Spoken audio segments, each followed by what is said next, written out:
Football is life. Hey! We're recording the podcast! Shut up!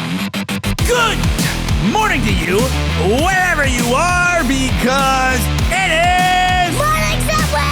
for June 26, 2026. My name is Burnie Burns, sitting right over there. She's been nursing me through my football hangover. It's Ashley Burns. Hi, Ashley Burns. How are we feeling about football today, Bernie? I know yesterday was a really hard day on you. Are we still feeling down on the football? Are we feeling pro football today? We're back, baby. I heard you muttering numbers to yourself earlier and like muttering the names of different teams, and I was like, hold on. I think he's back in it. I am going through the great ritual of everyone who follows a shitty sports team of like, okay, what has to happen to these other teams in order for us to advance with our amazing 33% win record? Right. This looks like a straight cliff, but if we can manifest goatliness, right, and if we can just like pick a path along the edge of this cliff, as if we were a lovely mountain goat, then perhaps we have a chance. Okay, if the national team from Congo all explode and then fall into the ocean and get bit by a shark, then we have a chance to advance. Right. That's all it's going to take. That's all it's going to take. That can happen, and that's got to happen. So you're bringing your baseball Excel spreadsheet fandom across to the world of football now, and you're charting the unlikely path that Scotland could now still have a chance to advance. The odds makers have our group C, as the lowest chance of going through to the gimme round. Like, oh, you get to come play with us anyway. Oh, the pity round. The pity round, yes. The pity pass. You get a pity pass. Yes. So we are statistically the least likely to get the pity pass. So the games that are left, Scotland is 8 teams that are in third place get to go through. Scotland is literally in that 8th slot, like waiting for 4 other teams to play. And so I was going to say, so there are other teams that could come take that 8th spot. This isn't like set. According to Vegas and Polymarket, they're more likely to pass us. Okay. This. They are Senegal. Well, if Polymarket says. Senegal, who's playing Iraq today. Then tomorrow, Cape Verde, who is playing Saudi Arabia. Also that same day, Belgium, who is playing New Zealand. And the last one is Congo, who is playing Uzbekistan. Okay, and out of all of those matches, which ones are we then cheering for to win or lose in order to get the result that we're looking for, which is Scotland's pity pass? We're hoping for all 4 of Senegal, Cape Verde, Belgium, and Congo to lose. By the way, can I say Congo, or do I have to say like the Democratic Republic of Congo? Do I have to partake in their like national marketing? Well, let's see. What do you call South Korea? I call it South Korea. Okay. China? Yeah, I don't call it the People's Republic of China, right? Okay, now I'm going to throw you a curveball. What do you call the U.S.? Oh, yeah. Do you call the United States? Or are you going to participate in that particular marketing? I was going to say, yeah, the U.S. should get one of these marketing terms out of it, but they do, because they call it the United States of America. Is it, though? Is it? How united are you? How committed are you? Let's find out. To this United States. we could ask the same thing of the UK, of course. Do we just call it kingdom if we don't want to participate in the marketing? Yeah, we could. The kingdom. Well, we do have a king. That's true. We are in the king's dom. Yeah, we are you the king's dom? So there was a thing that happened this week where Charles said he was gonna King Charles. I shouldn't say Charles. We're not on a first name basis. King Charles said that he was going to release his taxes publicly, which is a good thing, and people want that to happen. But of course, because now the numbers are out there, everyone, very naturally, this makes perfect sense, are scrutinizing the numbers. From what I saw, he paid about 12.6 million pounds in taxes. That's not what he made. That's what he paid in taxes. So he made much more than that. Yeah, so he actually paid 12.9 million in taxes for the most recent tax year. And there's not a lot of detail in it. Like, it doesn't break down, here's how much you paid in capital gains versus here's how much you paid in income, or here are the deductions that he made to like get to this number. So it is just kind of like a round figure, just saying, here's how much King Charles has paid in taxes. And it's interesting because he is now the first monarch to ever report taxes. But also the monarch, he doesn't have to pay taxes. He's voluntarily paying taxes into the treasury. So it is two interesting points that he's both doing it voluntarily and that he's publishing the numbers. So it's a couple of firsts happening. It is really tough because you want people in positions of enormous wealth to do this. So you kind of want to reward the act of doing it, but you also have to scrutinize the numbers. Like, for instance, in the US, I always thought it was mandatory that the public servants had to reveal, like, because it was Congress. standard for so long. Yeah, It's like everyone did it. Yeah, everyone did it. Everyone did it. And then one day they just stopped doing it. And like, yeah, I'm not doing that. There's been no blowback for not doing it. And in fact, there's like, if you look at the scrutiny that now that the king's taxes are getting of like, well, what's this and what's this? And how do you get here? And well, all these things.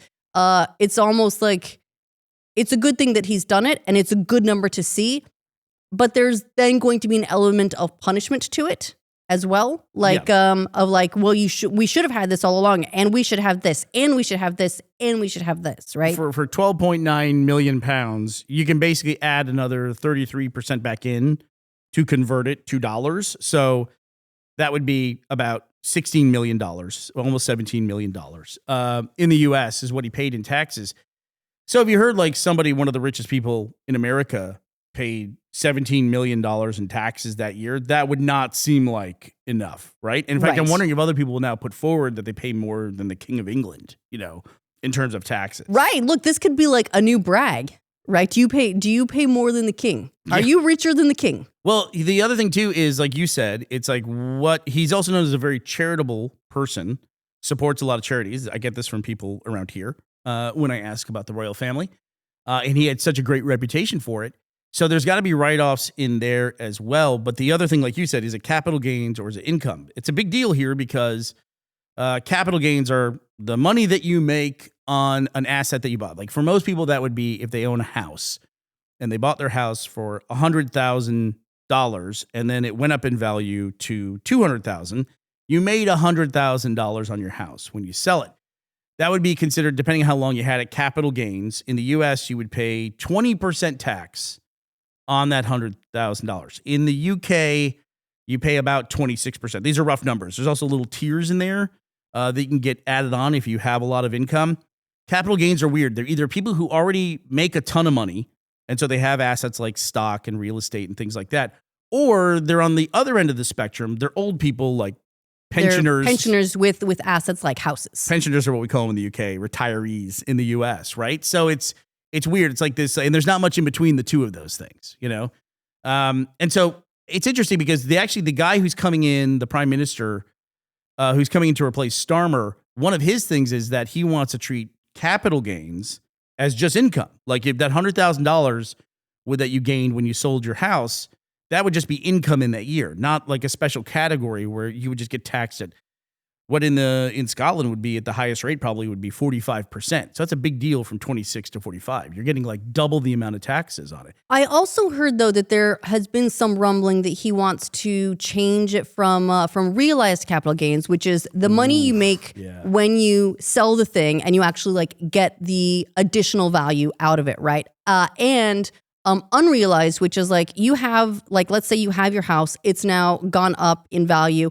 And you're expected to, he wants to make it so that you're then expected to pay on the increase in value, not what you've actually got out of it, right? So the quick point of clarification here, they want to do the unrealized gains on a very specific thing. It's kind of like a Roth IRA in the US or a traditional IRA.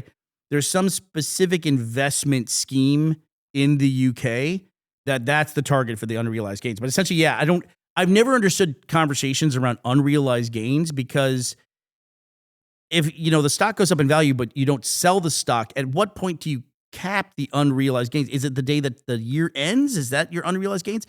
Also, can you write off unrealized losses? Right, like if the stock went down for a year? It really, and also I feel like it would introduce like weird wiggle room for people of like writing off unrealized losses, right? Because if you can get someone to come in and say your business is worth a lot less, and then you write off all of that, but it doesn't actually affect the value of the business because you haven't sold the business yet. It's just like, I don't understand the math behind unrealized stuff. It seems like they're trying to find a way to like close the loophole where a lot of wealthy people will take out loans against assets they have that are, like unrealized. Like let's say you take out a loan against a certain percentage of your like stock portfolio or something, right? So you're taking out a loan, so you're getting debt against an asset that you haven't realized and paid any capital gains on. And isn't yet a real value. It seems like maybe there's an attempt to close those loopholes, but it might just actually make it more complicated. It's the buy, borrow, die strategy. Actually, somebody who would probably be relatable to our audience who talks about this is Mr. Beast, but he does that whole marketing thing where he says like, I don't actually have any money. Like I don't make any money. Like I make no income. Like I'm in debt. Basically, people who have a lot of assets, whether it's real estate or equities or anything like that, they build up this enormous asset class, and then they can take loans against it. So, for instance, instead of selling stock, if you want to make $100,000 in the year, instead of selling stock and having to pay even just the capital gains on it for $100,000, you can just go to a bank and take out a low-interest loan against your own assets for $100,000 and use that to spend and sustain your lifestyle. And it doesn't count as income at all. The IRS does not count a loan as income. So you get that money in tax-free, which even if you're paying interest on it for like 2 or 3%, depending on the sweetheart loan you get, it's so much better than whatever you would pay even in capital gains of 20%. Yeah. So this seems like, I don't know, it seems messy. We'll see, how they actually try to execute on this stuff. But overall, it seems like this new prime minister is trying to like find revenue somewhere, like trying to like get money in, which I gotta say, Bernie, I think we gotta find the money somewhere because more hardware prices are going up. And so we need that money to spend it on hardware. Oh, right. Both Xbox has announced another price increase. They had one last year as well, I think, but they've just announced another price increase. And Apple is also increasing the price of a bunch of their stuff. I know. I want to say it was like October or something that Xbox announced a price increase. Well, they're going up again. See, that's where we need transparency on King Charles's tax returns is like, how many Xboxes does he own? How many Switch 2s does he have? What version of the Steam machine did he pre-order? Whoa, Your Majesty, you went for the 2 terabyte version of the Steam machine? Whoa. Who do you think you are? What do you think are the chances that King Charles has ever played a video game? A video game, a televised video game. Ooh, a video. I'd say really high. Like, I imagine that if you live that kind of life where you can't go out without like a motorcade and like a whole escort, you're going to spend a lot of time inside. So either he has like the best film education of all time and he just watched like a shit ton of movies, or he spends a lot of time playing video games and you don't know you've been racing in Forza against him. Right. You have like, you're like, it's like XX, Chuck 3 XX. That was the king. That could, top Charlie on Xbox Live. Imagine if you got like just in a normal match making round with King Charles on Xbox Live. That would be insane. Do you think he has to have like, the equivalent of like his Secret Service? Do they have to like race with him and like keep him like digitally safe as well? Is anyone allowed to trash talk him, or do they have to keep everyone like far enough away that the location chat doesn't actually reach him? Imagine if you told someone on Xbox Live that you banged their mom and that turns out it was a federal crime. You could literally be put to death for that. Or likewise, if like King Charles like tells his one of his security guys going, "Oh, I did really well. I played my video game today and I won the entire video game." And they're like, "No, sir, that's the wrong computer. You just nuked the Czech Republic." Who do you think you are, Ender? That's the computer that has the games on it. That one has the launch codes over there. That was not Civ. I would bet sir, he's never. Sir, that was not Civ. Never played a video game. No, Never. Not once. I have to assume he's at least got something like Tetris on his phone, right? That's one of those games where everyone is touting like all the like brain benefits and everything. He's just sit down and just like enjoy a little game of Tetris, right? Maybe so. But what version? So if I'm the King of England and I want to have limitless money to spend on an Xbox? What am I paying now for the top level Xbox? All right. Well, so this is where it gets interesting. So the top level of Xbox is actually going away. The 2 terabyte models, they're just discontinuing. They're not going to make 2 terabyte models of the Xbox anymore. Why? Because of the cost. So the 512 gigabyte models are going up $100. Wow. The terabyte model is going up $150. And so I have to assume the 2 terabyte model was going to go up to at least $200, just based on that jump. And they must have looked at it and went, already no one is buying this, and people are going to extra not buy it, so we're just not even going to make it. Extra not buying it. We're extra abstaining from this. No, but you could see how just having that out there, everyone would focus on that. Of course. Or maybe just even sourcing it is too hard.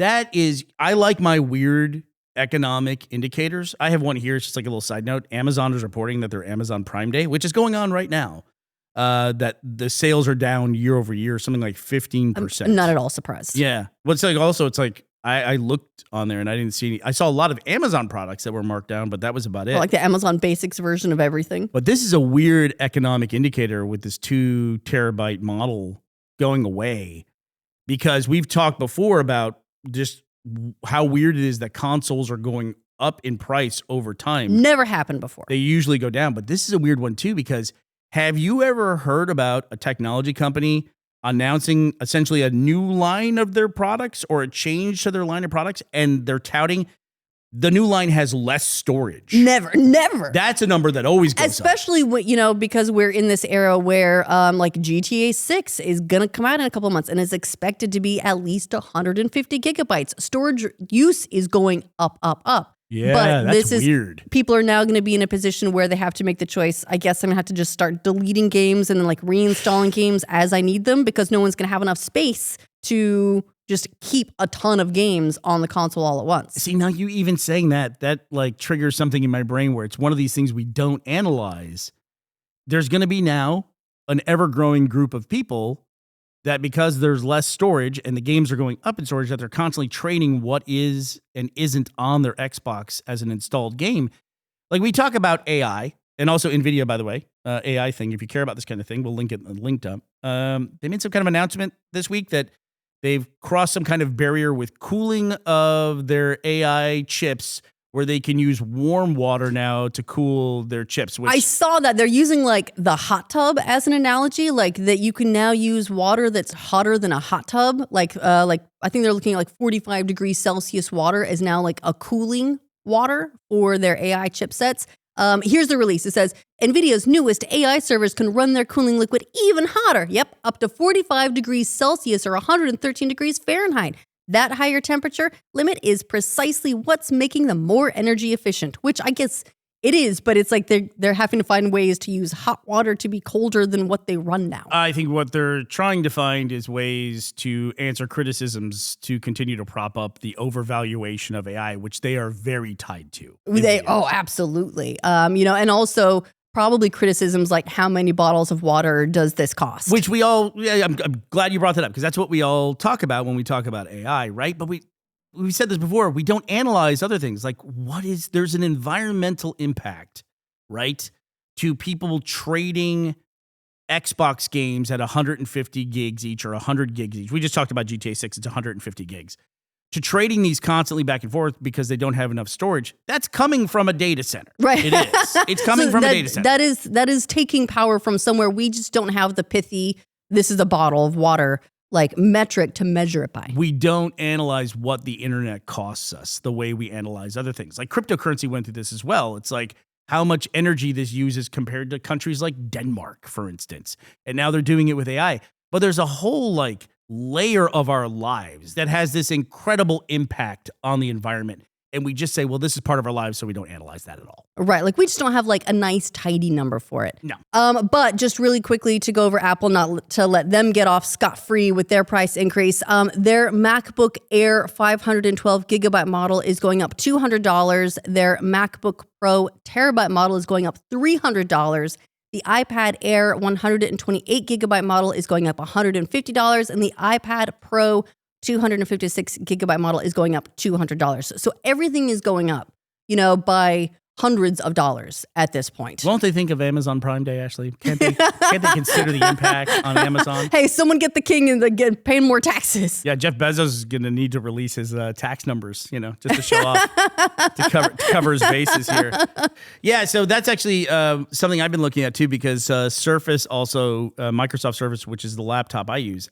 That laptop I've got is what, 8 years old at this point? Yeah, it's lasted a really long time. It's well, you can say it's lasted, but how many times have you watched me use that thing in frustration? It's you fight it, but you're always fighting technology. So I'm never sure which one is the technology and which one is it's they're all just playing a prank on you collectively. People were telling us with this IVTX thing, but trying to watch the Scotland match here, that we must have had our VPN on. No, it actually, in our market, we should have had it. But for that match, Scotland versus Morocco, the BBC had the rights to it in Scotland, and IVTX or whatever didn't have that one in particular, even though they had it on their featured page. Yeah, and trying to find all of that detailed information, fucking punishing. Right. It's a nightmare. Right. It was just a pain in the ass. It's a nightmare. But then I got to go through and watch very easily. I was able to use the iPlayer on BBC and turn it off and discuss. Quickly. Well, look, you're making progress. Well, we will be done with all the group play, Ashley. We will be done with our group play in the World Cup this weekend. It all comes to an end, and then we head into the giant bracket, where if you win, you go forward, and if you lose, you go home. All right, we're holding very tightly to our 12% chances. You know what that introduces, though, which hasn't been a discussion during this World Cup thus far, is that now, because we're in elimination play, there's no longer any draws, which means we now have the penalty kicks to decide matches, which we'll be talking about a lot more frequently going forward. At what point in overtime do they start throwing more soccer balls on the pitch? I have no idea how any of it works whatsoever.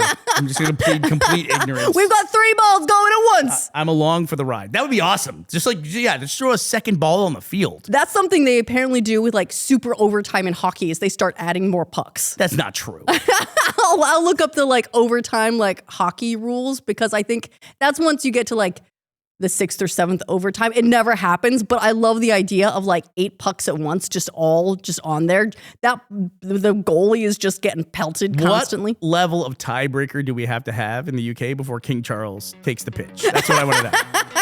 Just laces up his trainers and gets out there.